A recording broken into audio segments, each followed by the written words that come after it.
Muito bom dia, então. Começando o Simple Talk de hoje, aqui na Mundial FM.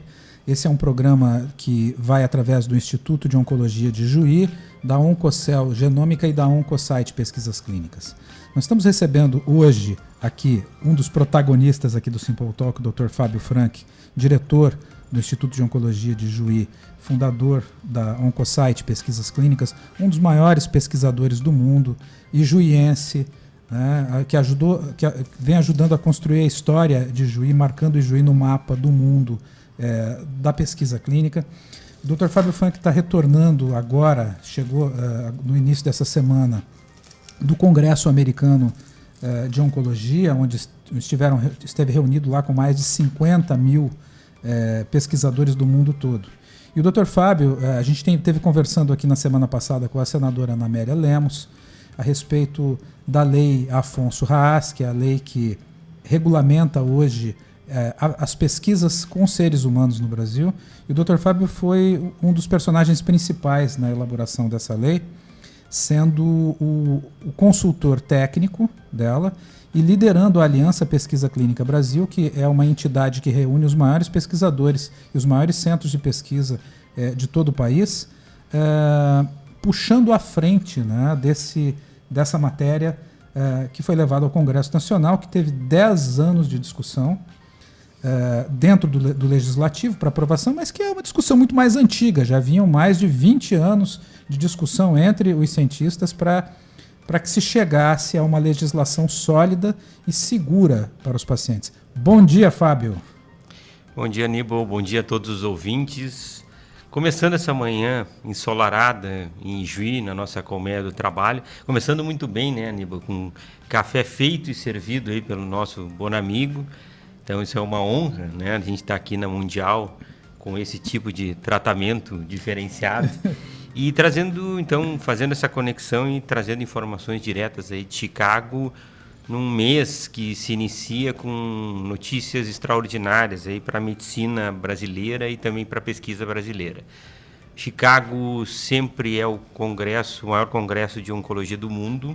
Esse ano nós percebemos até um aumento no número de participantes, todas as sessões lotadas, com muitos trabalhos apresentados de destaque, muitos brasileiros presentes também, de grandes grupos e médicos do mundo inteiro discutindo ciência, discutindo as novidades para o tratamento de câncer que virão para os próximos anos e também comemorando, né, a aprovação do projeto de lei, agora a sanção pelo presidente Lula, como um marco que vai modificar toda a ciência brasileira para os próximos anos. E é bacana a gente poder ter feito parte disso, é bacana essa história ter surgido de uma iniciativa do nosso querido Afonso Haas, que é de Juí, e que pôde ter a sensibilidade de acionar a senadora Ana Amélia para levar esse debate para o Congresso Nacional, debate que levou 10 anos a ser concluído entre inúmeras comissões, audiências públicas, discussões e debates públicos, mas que fazem com que o projeto de lei ele seja robusto, ele seja muito bem pensado e ele traga esse marco legal que equipara a pesquisa clínica em seres humanos do Brasil com a pesquisa mundial, comparada então agora em termos de regulamentação e de legislação com a pesquisa dos Estados Unidos, da União Europeia, de países da Ásia fortes em pesquisa, como o Japão, por exemplo, e também trazendo novos horizontes, não só para o câncer, mas para várias outras doenças que precisam de tratamento. O doutor Aníbal, que está aqui comigo, tem no seu DNA a formação como geriatra, então ele sabe muito bem do que a gente está falando, quantas famílias, né, vão passar por pacientes com demência, com Alzheimer, e que são doenças que hoje praticamente não têm tratamento. Então, quando nós abrimos a possibilidade de que os pacientes brasileiros participem também disso, é um grande diferencial, é uma modificação na história que vai refletir para os próximos anos e para as próximas gerações de médicos que estão sendo formados. Então, se até então não se tinha no currículo um pensamento que o médico se formasse pesquisador, e nós não tivemos isso na nossa formação, daqui para frente nós temos que começar a pensar nisso, porque o país vai precisar de muitos pesquisadores para o bem da nossa ciência e para o bem dos pacientes brasileiros. E com toda a diferença, né, Fábio, da pesquisa que a gente vê na faculdade, que é a pesquisa acadêmica, para o mundo da pesquisa clínica, né? Às vezes, até nas universidades, existe a formação, e a gente se depara aí com os professores que trabalham com pesquisa acadêmica. E o mundo da pesquisa clínica é completamente diferente. É um mundo profissional. E também lembrando o seguinte, que a pesquisa clínica vai abrir as portas para que a gente tenha também um avanço da pesquisa acadêmica. Vamos pegar um exemplo nosso aqui do Instituto de Oncologia da Oncosite. Nós temos uma parceria hoje em pesquisa clínica com o Moinhos de Vento. O Moinhos nada mais, nada menos do que afiliado com a Johns Hopkins.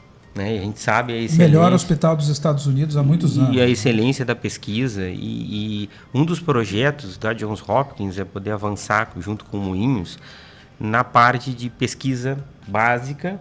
Né? Não é à toa que o Moinhos também vai abrir uma faculdade de medicina com essa vocação científica. Uhum. Né? Agora a gente sabe também que vários outros grupos acabam também se associando a isso. O Einstein é um exemplo, que também vai ser um polo gerador de pesquisas que no já Brasil. É parceiro da Oncosite. Já é parceiro da Oncosite, com alguns projetos aqui. Então vejam as inúmeras possibilidades de uma cidade que não estaria nesse roteiro, como Ijuí, né, poder quebrar esse paradigma e poder trazer isso para a nossa população.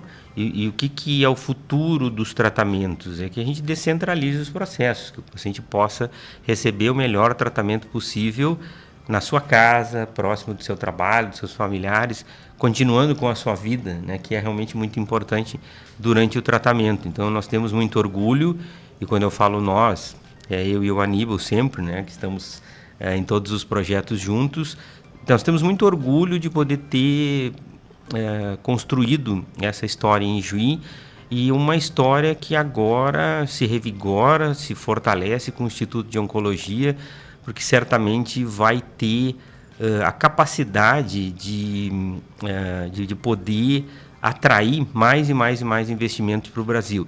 E aí, investimentos para Ijuí, né? Porque nós sabemos que isso movimenta toda a nossa economia, transportes, hotéis, restaurantes, comércio.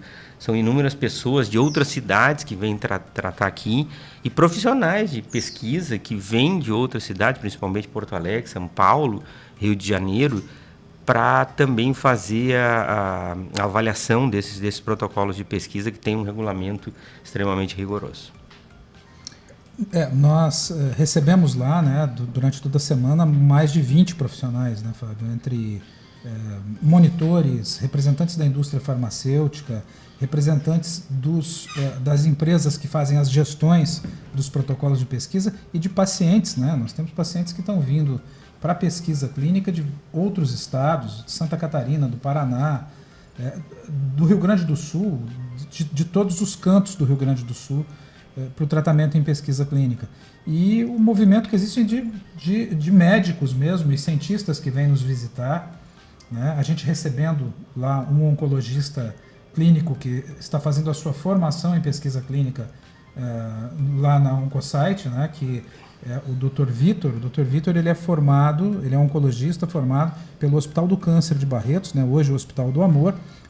É um médico que está concluindo o seu doutorado, e a formação curricular dele em pesquisa clínica, ou seja, terminou a residência, ele está fazendo um quarto ano de residência, né, um ano a mais, e esse ano acontece lá no Instituto de Oncologia, na Oncosite. Então, um centro nacional de formação.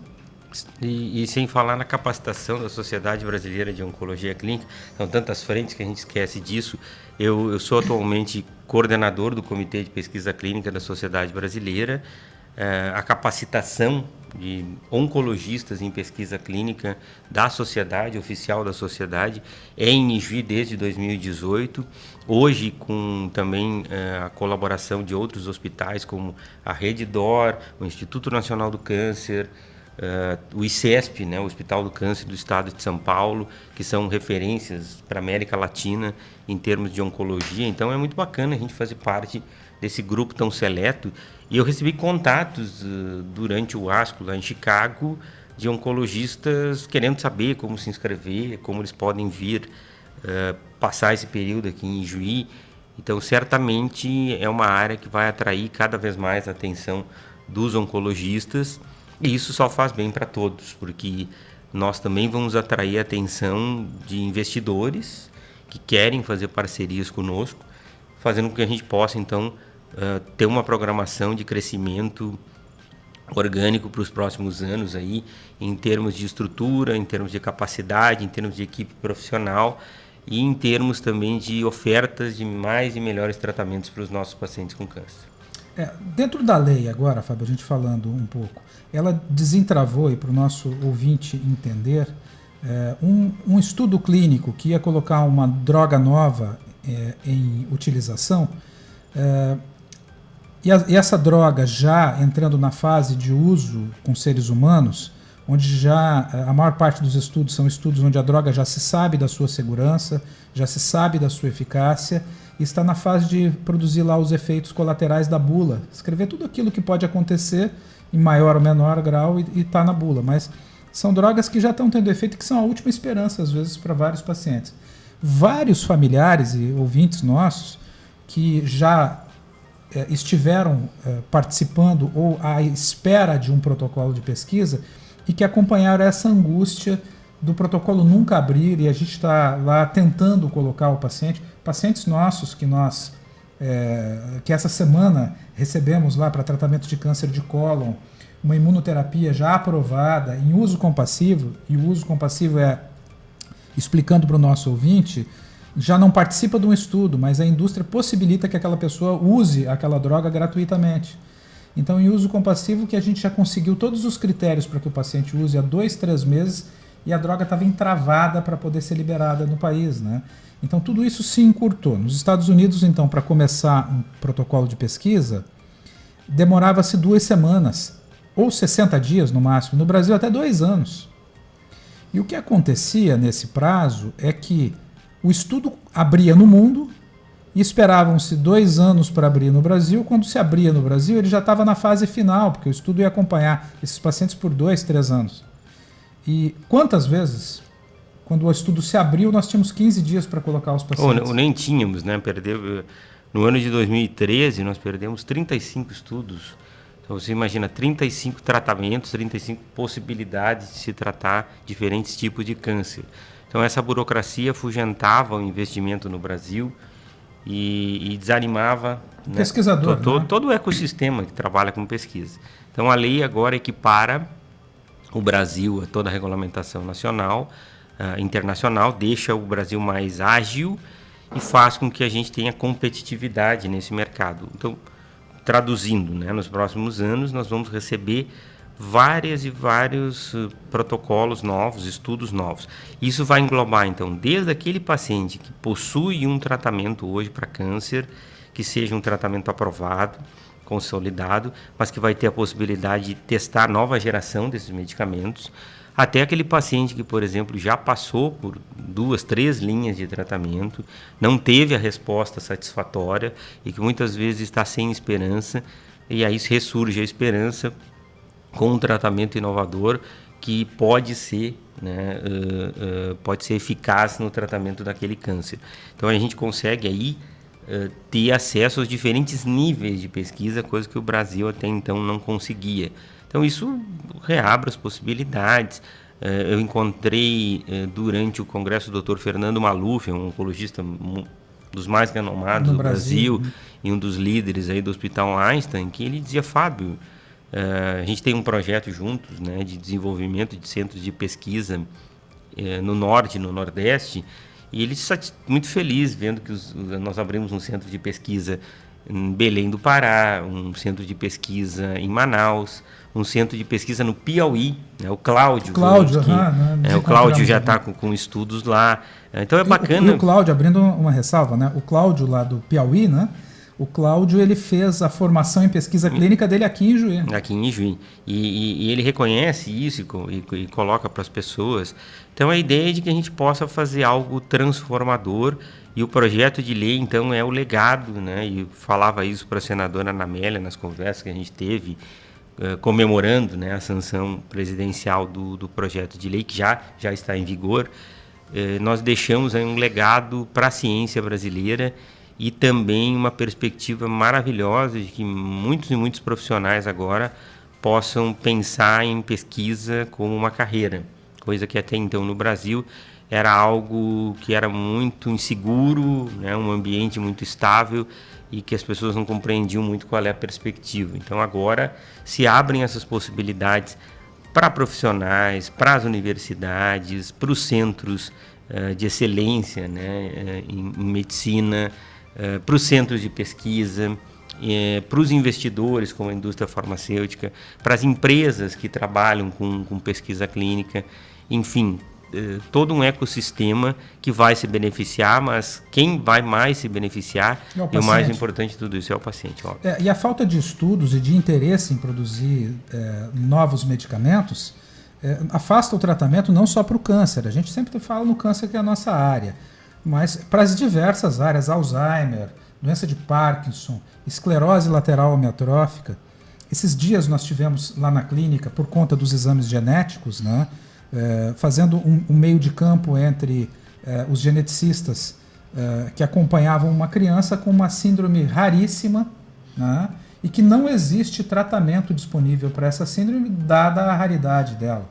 Então isso é uma ponta de esperança para uma mãe de uma criança dessas, onde novos estudos virão, possibilidades novas e se desenvolver novos tratamentos para essas doenças, né? Então, também, Fábio, eu gostaria que você falasse um pouco do tamanho da pesquisa, dos investimentos em pesquisa clínica no mundo, qual que é a parcela que o Brasil tem e qual que é a expectativa de aumentos de investimentos aí em termos de valores nisso. Se projeta que até 2030 a gente tem um investimento anual de 260 bilhões de dólares em pesquisa e desenvolvimento de novos tratamentos. O Brasil hoje participa modestamente com 1,5% a 2%. A gente estima que isso possa aumentar 3 vezes, né, num curto espaço de tempo, tirando o Brasil hoje da modesta 20ª posição para a 10ª posição em pouco tempo. Então o Brasil passa a ser protagonista. Outro dado interessante, os cérebros, né, cientistas brasileiros que antes fugiam para o exterior para poder fazer a sua formação, hoje a gente consegue manter esses cérebros aqui. Então foram dezenas de estudos brasileiros apresentados no Congresso americano e isso nos dá muito orgulho. Quer dizer, a gente já está começando a produzir dados e produzir pesquisas que solucionem os problemas brasileiros, dos pacientes brasileiros. Porque é muito diferente você saber qual é a eficácia de um remédio testada numa população americana, numa população oriental ou europeia, do que testada aqui num povo que tem toda essa diversidade étnica. Então isso é muito interessante. Isso certamente vai fazer com que mais estudos ainda sejam produzidos aqui e que a gente possa ter uma fatia cada vez maior desses investimentos. Em termos de investimentos na economia, esse é um dado da Interpharma, junto com a Aliança Pesquisa Clínica Brasil, que a gente deva ter uma injeção na nossa economia anual inicial de 2 bilhões de reais diretamente e 5 bilhões indiretamente. O que é indiretamente? É toda a parte de investimento que acaba girando em torno da economia, né? Como nós falamos aqui. Transportes, a parte de hospedagem, a parte logística, a parte de recursos humanos e beneficiando mais de 55 mil pacientes novos por ano, que é bastante, né? E também gerando aí emprego para muitos profissionais de pesquisa que até então estavam sem essa perspectiva. E vai gerar profissional, vai atrair de novo, né? A gente tem vários exemplos de cientistas que foram embora, ou de pessoas que trabalham no ramo da pesquisa clínica. Eu dou o exemplo, a doutora Milena Zardo. A doutora Milena estava fazendo uma pós-graduação em pesquisa clínica de estudos fase 1, que é o estudo mais inicial que a gente tem em seres humanos, no MD Anderson, né? E ela me encontrou no ano passado falando, será que dá para voltar para o Brasil? E agora ela me encontrou novamente dizendo que está voltando para o Brasil. Ela vai ser a coordenadora dessa área na Rede DOR feliz da vida com a aprovação do projeto de lei, dizendo, Fábio, né, agora a gente vai fazer algo transformador também para os pacientes. Então, esse é um exemplo na prática do que vai acontecer e deve acontecer aí nos próximos anos. E isso, sem dúvida, é transformador, porque a gente vai conseguir, e muito se discute hoje, por exemplo, que estão se criando muitos cursos novos de medicina, mas sem você refinar a questão da qualidade. Então, isso vai possibilitar que a gente tenha agora então, centros de excelência, centros de qualidade, elevando a régua, o que é bom para todos nós, né? Porque vai formar, então, profissionais muito mais capacitados, muito mais preparados para esse mundo globalizado de informação digital, onde você precisa estar se atualizando constantemente, porque as informações são inúmeras a todo momento, e é isso que a gente precisa. Fazer com que essa informação chegue a outra ponta, que é o paciente que necessita desse tratamento e que não pode esperar. E quando você falou sobre o vultoso investimento e o direto e o indireto, isso sem contar com a economia que a pesquisa clínica gera para o sistema. Pensando em 50, 60 mil pacientes que são retirados do sistema, tanto público quanto privado. Exatamente. E que está estrangulado. O sistema público, a gente sabe, com um problema orçamentário muito sério, em termos de teto orçamentário, se gasta bastante já, mas precisaria de muito mais dinheiro para tratar o câncer, porque o câncer é uma doença que está aumentando a sua incidência em toda a América Latina e no Brasil e que vai requerer mais investimentos. Bom, 75% dos pacientes brasileiros são tratados pelo SUS. Então, óbvio que não vão receber os melhores tratamentos e nem vai haver dinheiro para isso. Os outros 25% que têm acesso, a possibilidade de ter uma saúde suplementar, algum plano de saúde, esses planos de saúde também pós-pandemia estão em crise, estão estrangulados.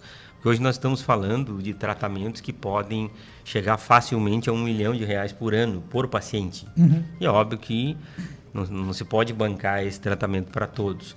Então, quando nós temos aí outras alternativas, como é a pesquisa, onde você consegue um financiamento para esse tratamento via iniciativa privada, você acaba desonerando todo esse sistema e fortalecendo, então, o atendimento dos pacientes que não vão entrar em pesquisa, mas que vai acabar sobrando mais recursos. Para o tratamento regular. Para o tratamento regular.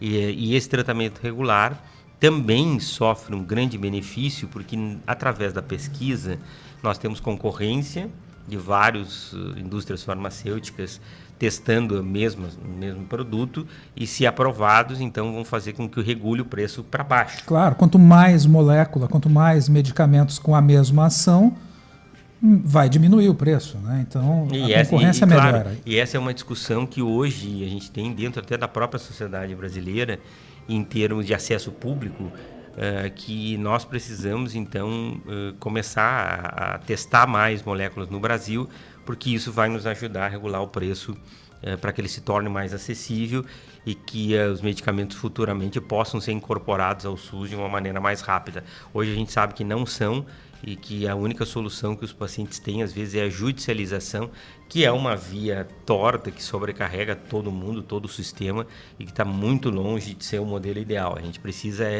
regular isso de uma maneira, né, que seja tranquila e razoável para todo mundo, e talvez esse seja o grande desafio para o tratamento do câncer nos próximos anos.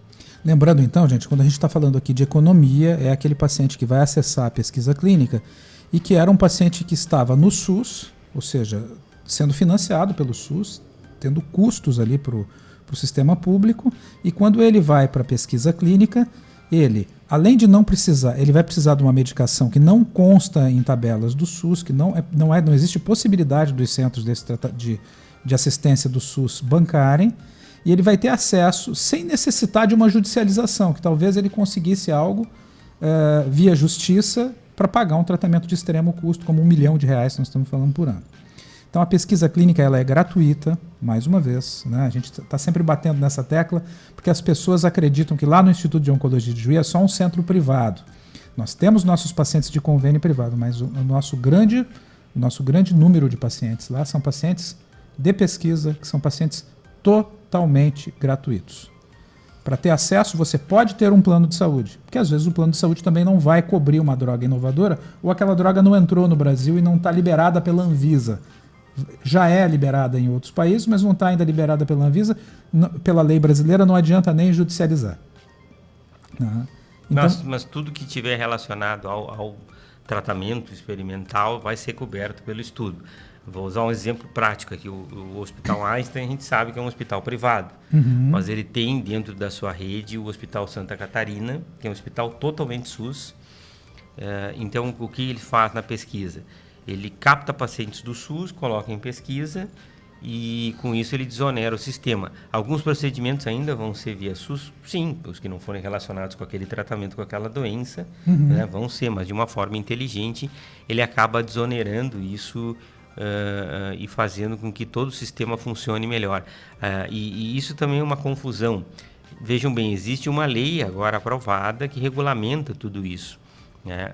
Mas também nós estamos lidando com um investimento que é de bilhões de dólares.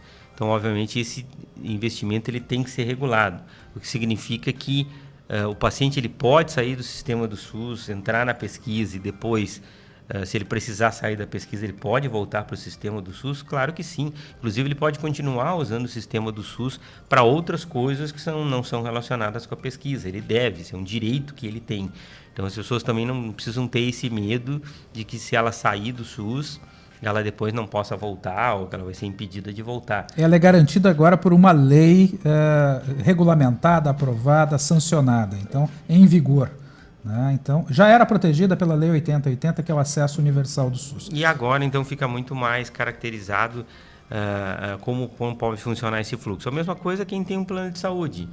Eu tenho um plano de saúde, eu posso? Pode, claro, pode sair do sistema de saúde temporariamente, receber o tratamento, desonera esse sistema de saúde e depois, precisando, ele pode retornar aí sem problema.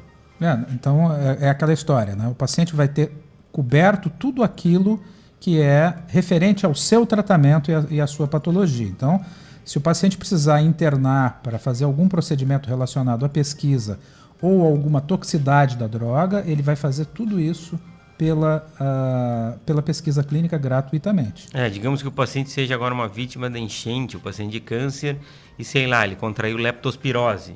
Isso não está relacionado com o tratamento que ele está fazendo, então ele vai receber o tratamento pelo convênio. Quebrou uma perna, sofreu um acidente, vai utilizar a rede. Agora, ele teve um efeito colateral sério, que a gente sabe que está relacionado com aquilo. Claro, é a obrigação legal de que o sistema da pesquisa cubra esses custos. E também cobre todos os custos dos exames de rotina desse paciente relacionado à doença, que são caros. Por exemplo, os pacientes com câncer precisam fazer rotineiramente exames de ressonância magnética, tomografia, novas biópsias. Quantas vezes nós... PET-CT. Quantas vezes nós, quando trabalhávamos no SUS, e trabalhamos 2 décadas, né, gerindo aí um serviço do SUS, tínhamos essa dificuldade que no final de semana final do ano se esbarrava no teto orçamentário. Então, você precisava de cada vez mais exames mais caros, e você não tinha teto. E nós negociávamos esse teto para permitir o acesso ao paciente. Isso gera um custo de exames muito alto para o sistema. Então, quando o paciente entra para a pesquisa, ele desonera isso e consegue ter esse acesso.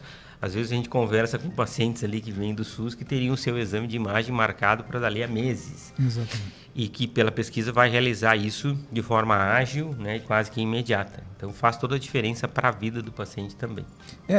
E a pesquisa consegue, inclusive, a ajuda de custo do paciente para o transporte, pacientes que são de outros estados, de outros municípios, até o centro para o seu tratamento. Outro detalhe que também é muito relevante, e aí vai ao encontro da finalidade da Oncocell. Hoje o câncer ele necessita de exames de biomarcadores, de exames genéticos, para definir qual é a melhor opção de tratamento. Então isso nos diz se tal tratamento pode ser benéfico ou não, se o paciente precisa ou não receber algum tratamento.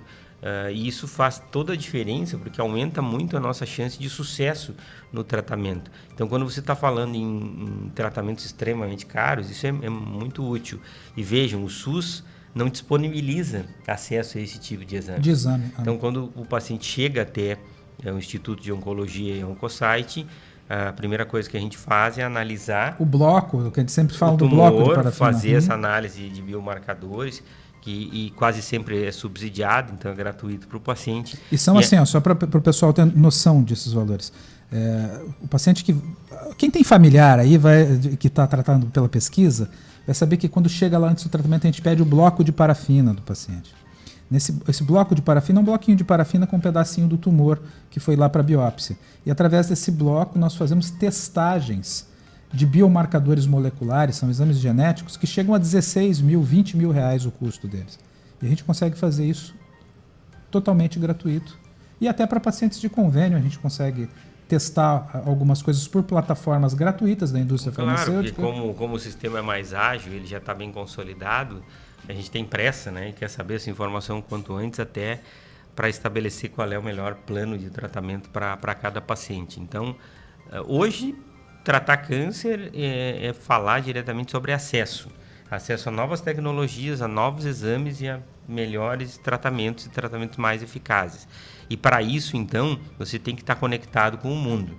Não existe mais essa desculpa de que eu moro numa cidade do interior, distante demais das grandes capitais, então eu não vou ter acesso. Não, esse acesso ele é possível, basta apenas a gente estabelecer conexões com o mundo inteiro, e por isso, né, que a ida ao ASCO ela é tão importante, porque lá você vai estar encontrando todas as pessoas que são referência para isso no mundo, do mundo inteiro, e as pessoas que são referência no Brasil, e você acaba trazendo novas parcerias, novas possibilidades e planejando o tratamento com o que tem de melhor para o câncer nos próximos anos. Muito bem. Então, uma coisa de utilidade pública para a gente falar sobre a pesquisa clínica, sobre a lei. Então, a lei ela vai possibilitar mais acesso, agilidade. Muito provavelmente aí nos próximos meses e até o final desse ano a gente tenha muito mais estudos clínicos em várias outras áreas da medicina, não só na oncologia, mas falando de oncologia, falando de oncosite aqui em Juí, para o paciente de Juí, muito provavelmente até o final do ano venham mais estudos em mais outros tipos de tumores. E para quem, acho que a mensagem que a gente tem nesse bloco para deixar é: lei mais ágil, facilidade da pesquisa clínica, e o Instituto de Oncologia de Juí oferece tratamentos em pesquisa clínica completamente gratuitos. Então, se você tem câncer, ou se algum familiar ou amigo seu tem câncer, mesmo que tenha acabado de fazer o diagnóstico, que talvez até prioritariamente quem acabou de fazer o diagnóstico, pode entrar em contato com a pesquisa clínica lá no Instituto de Oncologia, que gratuitamente nós vamos avaliar esse caso.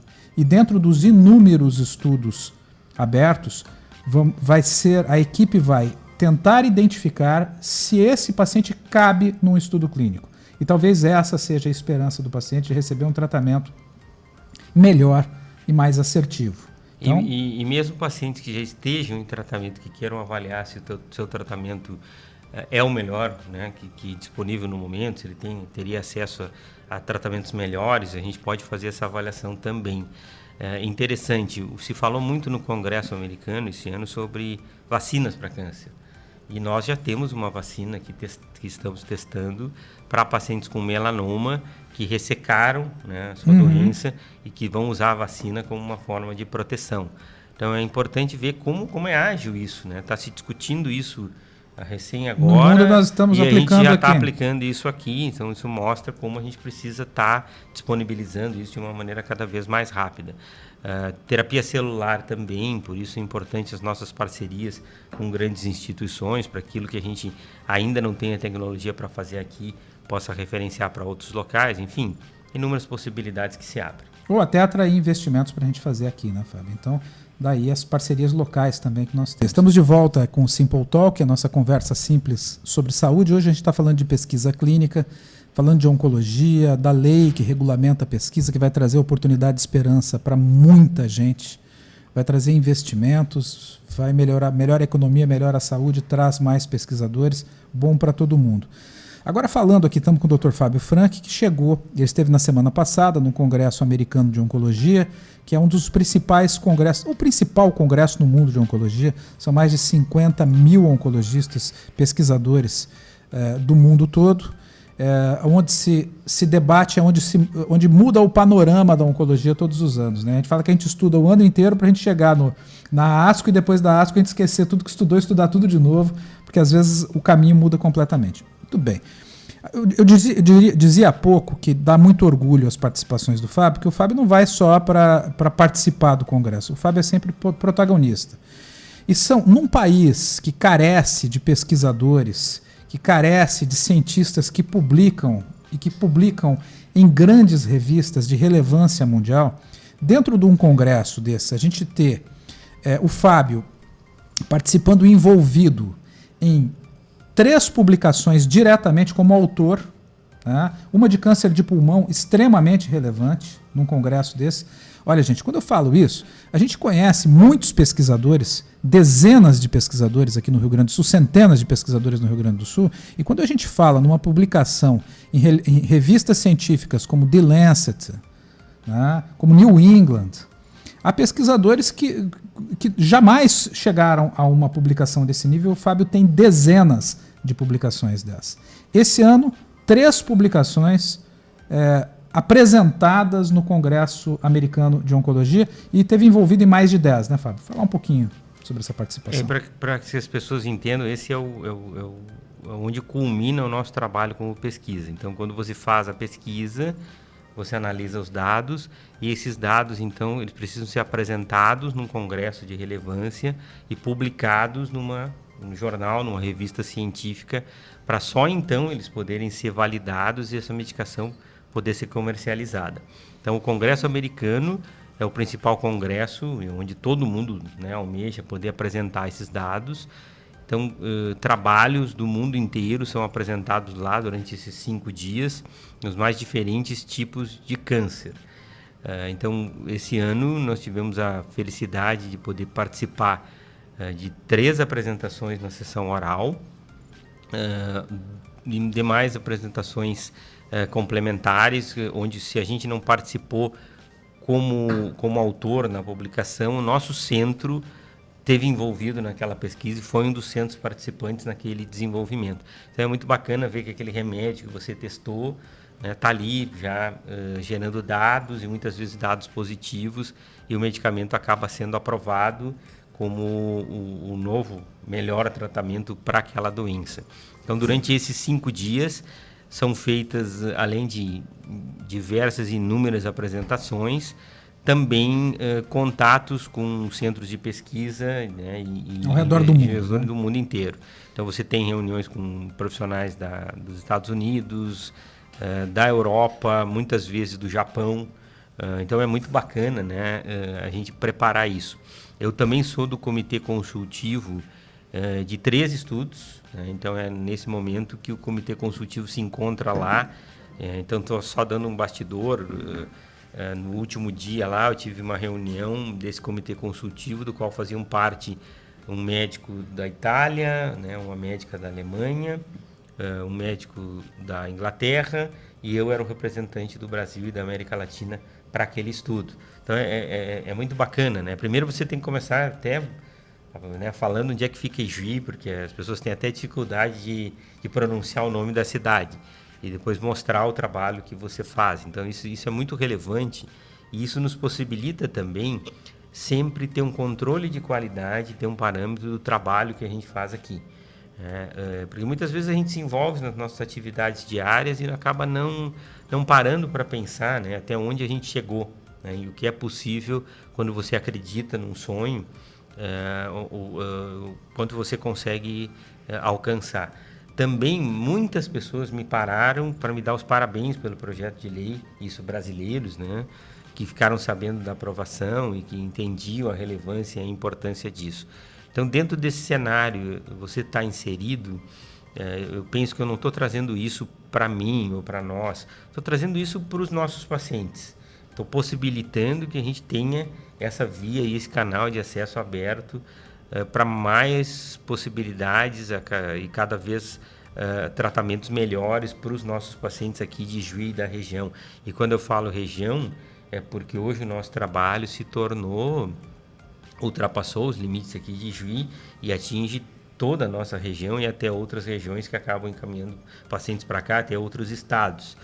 Então isso é muito relevante, né? Porque você entende que acaba sendo um facilitador de acesso a melhores tratamentos. E também inspiração, para toda uma geração de novos médicos e novos pesquisadores que querem também fazer isso, né? E por isso que eu tenho orgulho desse trabalho que a gente está fazendo junto com o Instituto Vencer o Câncer, que é o Instituto do Dr. Fernando Maluf, do Dr. Buzaide e do Drauzio Varela, que é de treinamento e capacitação de novos centros no Norte e no Nordeste, e também a capacitação da Sociedade Brasileira de Oncologia Clínica, que é realizada aqui em Juí. Sociedade que, inclusive, teve uma reunião lá, uma reunião de diretoria, onde a gente também comemorou aí a sanção do projeto de lei e já estabeleceu, então, a pesquisa clínica como prioridade dentro das diretrizes da sociedade para os próximos anos. Perfeito.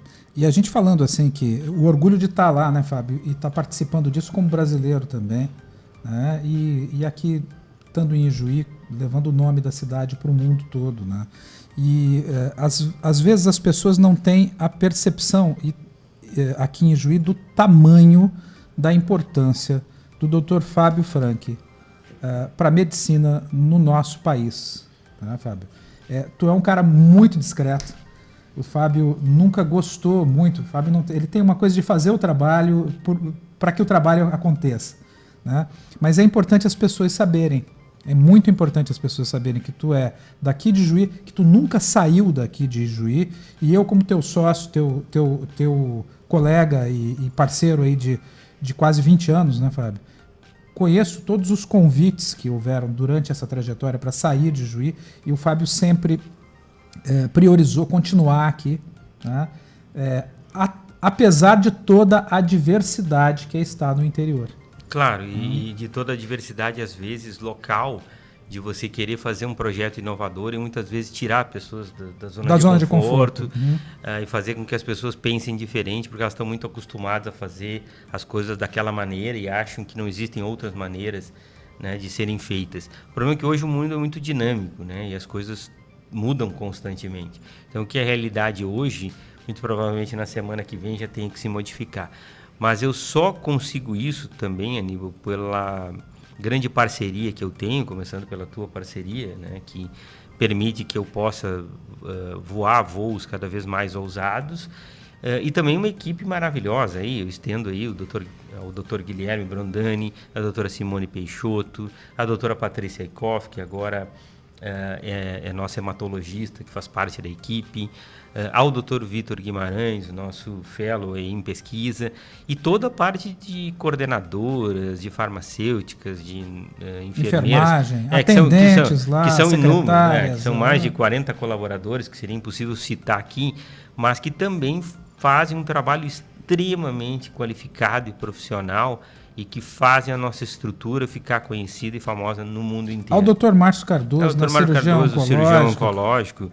Companheiro de 20 e tantos anos de estrada aí também. E que também está envolvido em pesquisa clínica durante todos esses anos, sempre esteve do nosso lado e que acaba sendo peça fundamental, não só no atendimento dos pacientes cirúrgicos, mas ele sempre brinca que ele virou quase também um oncologista clínico por tabela, por ter todo um extremo conhecimento e experiência nessa área, e que possibilita que ele também tenha viajado, né, para vários locais do mundo aí, representando a pesquisa e ampliando o seu conhecimento.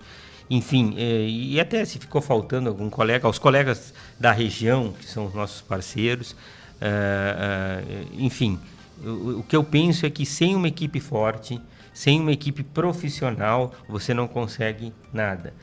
Você precisa, sim, de líderes, você precisa de pessoas que façam o comando, mas você precisa também delegar poderes e oferecer uma estrutura de qualidade.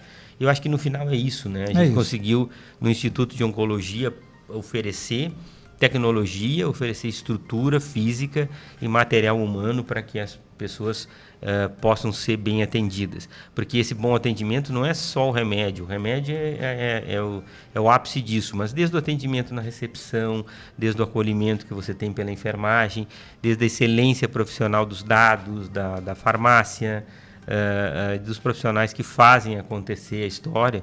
Então agora cada um de vocês, quando comprar um remédio e for ler a bula, né, lembre que um pouquinho, né, do nosso trabalho está lá na bula, que é capturar todos esses efeitos colaterais e poder proporcionar segurança para os pacientes de saber que aquele remédio, além de eficaz, ele é seguro. Então esse é o trabalho de um profissional de pesquisa.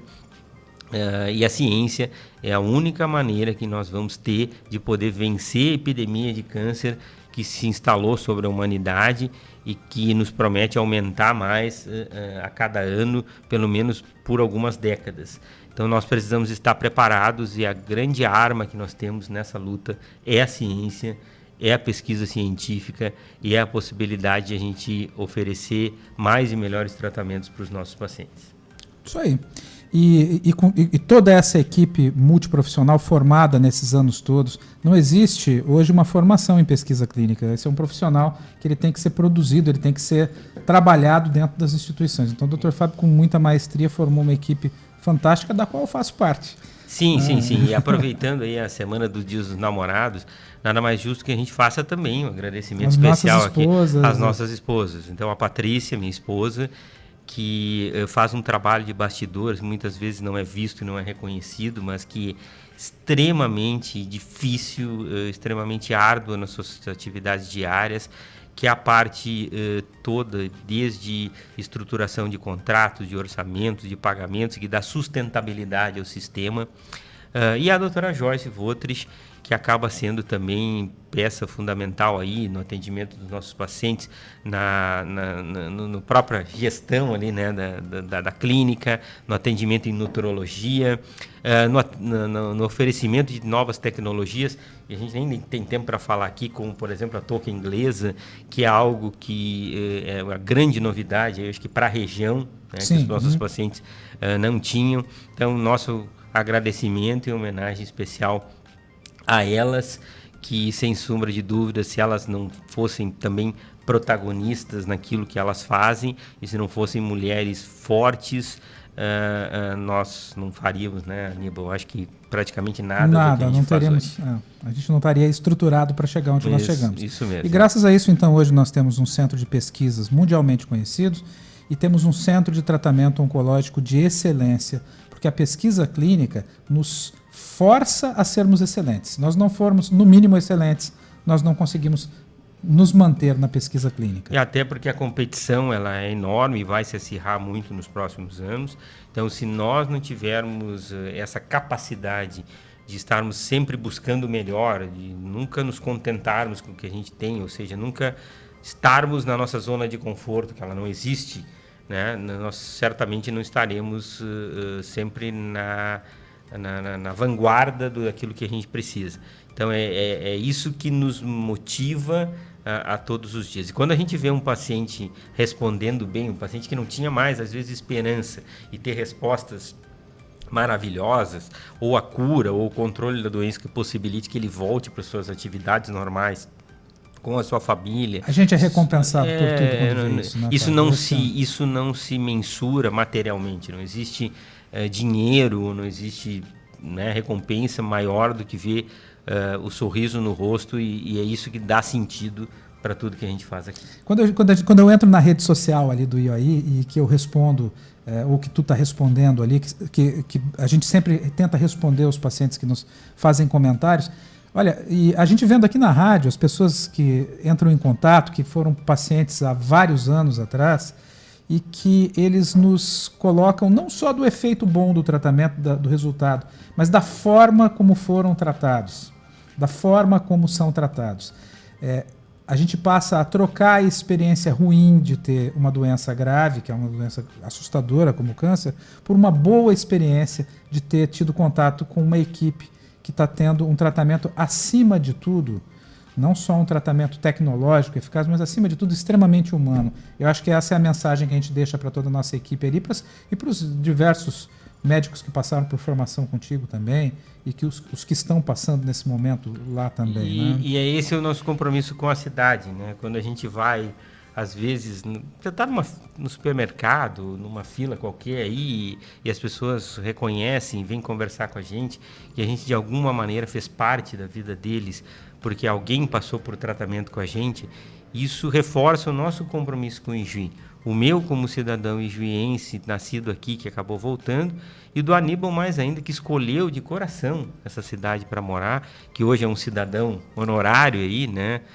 Diplomado, né? Mas é isso, né? A gente acredita em Ijuí, acredita na nossa cidade e acredita que fazer algo pelos nossos pacientes é o que de melhor a gente pode fazer aqui pelas pessoas, porque afinal de contas saúde é o nosso bem mais precioso e sem saúde, né, todo o resto se torna secundário. Perfeito. 10h30 em Ijuí. Estamos encerrando então hoje esse nosso Simple Talk, que é uma conversa simples, sempre uma conversa muito leve, tranquila, sobre saúde. Hoje a gente está falando sobre os avanços que a lei Afonso Haas, o nosso cidadão ijuiense que dá nome à lei, e que foi um trabalho que nasceu aqui, muito esforço, um protagonismo do Fábio tamanho. Um beijo aí para a Mirta, né, para o Bernardo e para a Mariana, sempre, né? Acho que a gente já não cansou de elogiar e de homenagear o Afonso.